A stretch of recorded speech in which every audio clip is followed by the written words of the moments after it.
They say there's no good news. There's no good news. So, you don't think you're getting the results you deserve. Well, let's talk about it. All of it. Your work habits, the results, and what you deserve.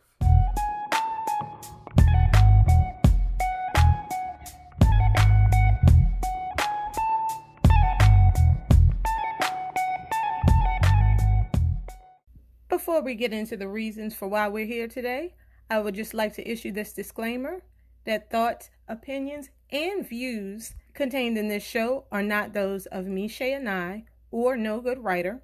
All material has been conceived and approved by my co-host and the executive producer of this show, aka the K9 who prefers to remain anonymous.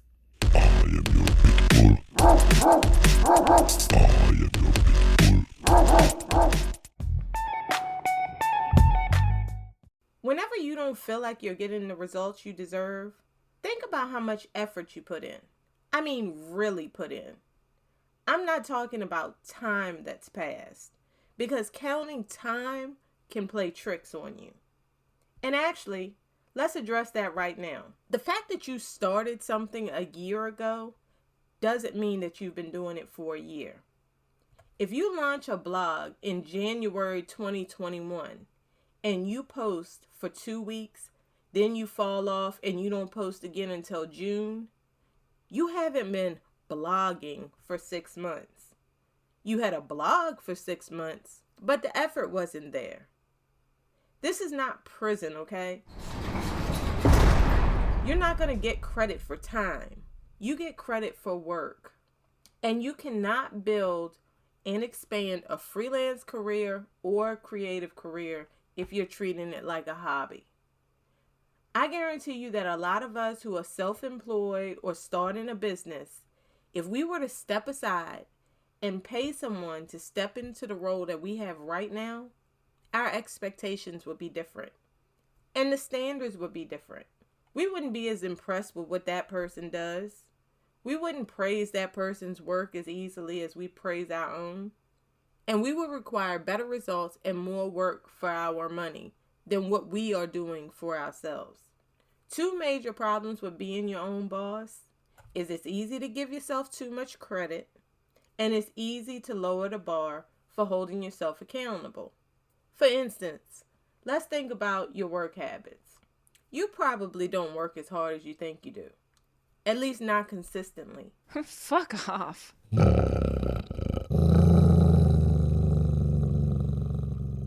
Yeah, so this is probably a good time for you to take a seat and listen to what it is I'm saying and get out of your feelings. You may show up on a regular basis, but that does not mean you're highly productive when you're in your so-called work mode. The average internet user is spending 6 hours and 55 minutes a day online. That's according to a digital report from Hootsuite and We Are Social. That's more than 3 full months out of the year that we're online.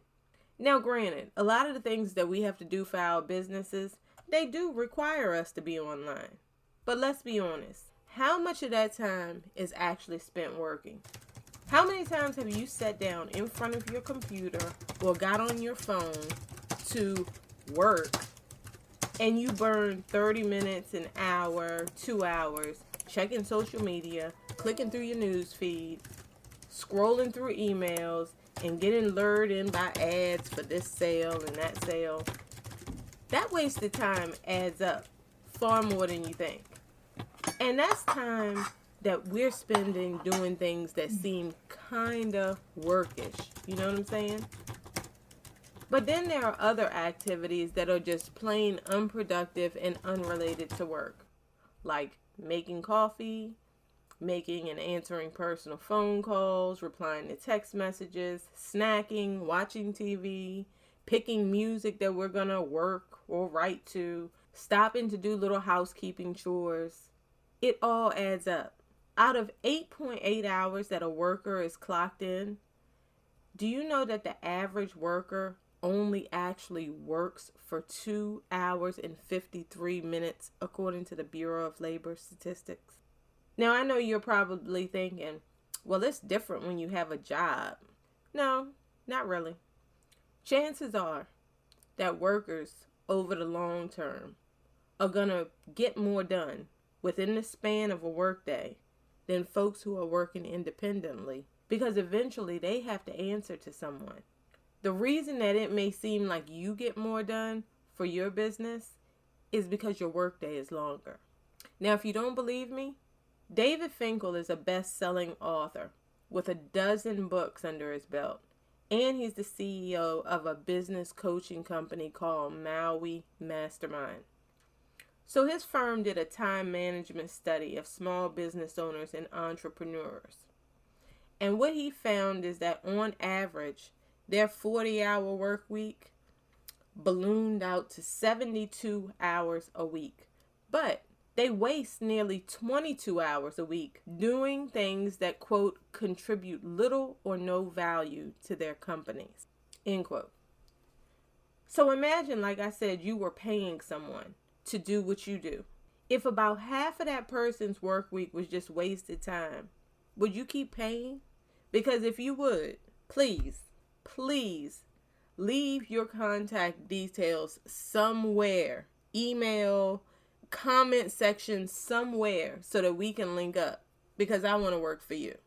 My thing is, you should spend your time like you should spend your money, wisely.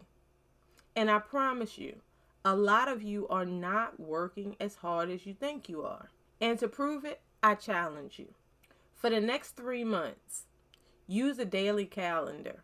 I don't care if it's a paper one, a digital one, it doesn't really matter. You can even get a time tracking app if you find one you like. And I want you to record everything you do each day once you start your so-called work day. Don't cheat. I'll be watching you. If you sit down at your computer to work at 9 o'clock, but you read news until 9:30 and then you start writing until 10, don't put that you've been writing for an hour. You were writing for 30 minutes. At the end of that 3 months, you're likely to spot some trends. First, even though you put your game face on and show up to work, you aren't getting nearly as much done as you thought.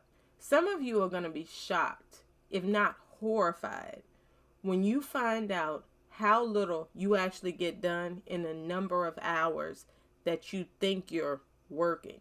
Another thing you're likely to find is how much you do certain tasks, which are usually the easiest and the most enjoyable ones, and how little you do others, which are actually some of the most essential or the most difficult and the most progressive for your business. For example, you might create social media posts, post them to your accounts, respond to comments, and do all the networking, time-consuming things that people are advised to do to gain favor with the algorithm. But meanwhile, when it comes to the business tasks, they're not so fun and so glamorous. So you're probably neglecting those things. Or when it comes to the actual creating, like the writing, the recording, the content creating, you may be doing less of that than you should.